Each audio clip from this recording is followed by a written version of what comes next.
Bonjour et bienvenue dans cette nouvelle vidéo dans laquelle je vais répondre à un commentaire, le commentaire d'Adriano ici qui me demande s'il est possible d'inscrire dans une cellule un chiffre spécifique si il est inférieur à un autre.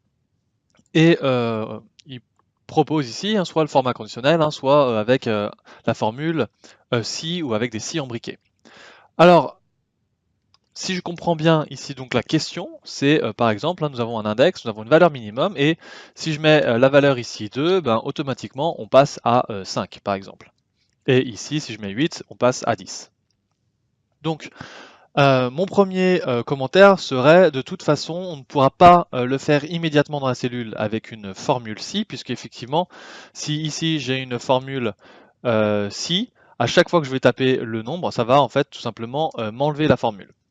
Donc du coup, déjà, on est coincé avec la formule si dans l'immédiat.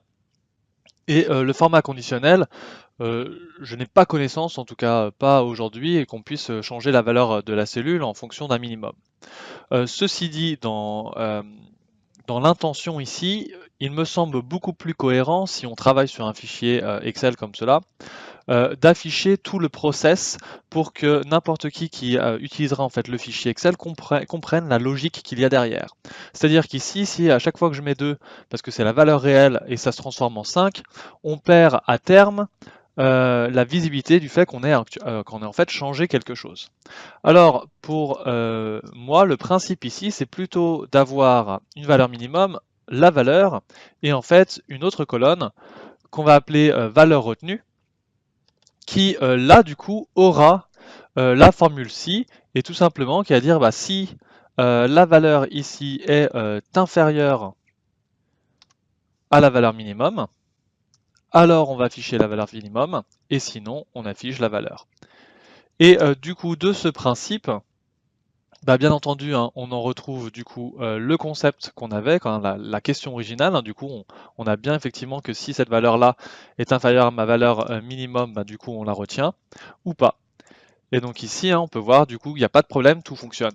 Et d'une manière, on va dire, plus générale, c'est quand même beaucoup plus logique de toujours afficher toutes les étapes, puisque derrière, après, pour juste ne serait-ce que analyser ou juste expliquer la logique, ben, c'est plus simple quand on voit toutes les colonnes. Donc ma réponse ici, du coup, Adriano, c'est simplement, vois si c'est possible, du coup, de rajouter une colonne avec du coup une valeur retenue ou une valeur finale, ce qui du coup te permet d'afficher l'ensemble des données et donc d'utiliser cette formule-ci très simple et droit au but, on va dire, pour régler les soucis. Merci d'avoir regardé cette vidéo. N'hésitez pas à vous abonner en cliquant sur le lien à droite de cet écran ou à regarder une nouvelle vidéo en cliquant en bas. Commentez, partagez, likez et si vous souhaitez me contacter, n'hésitez pas à utiliser les liens dans la description. Bonne semaine à tous.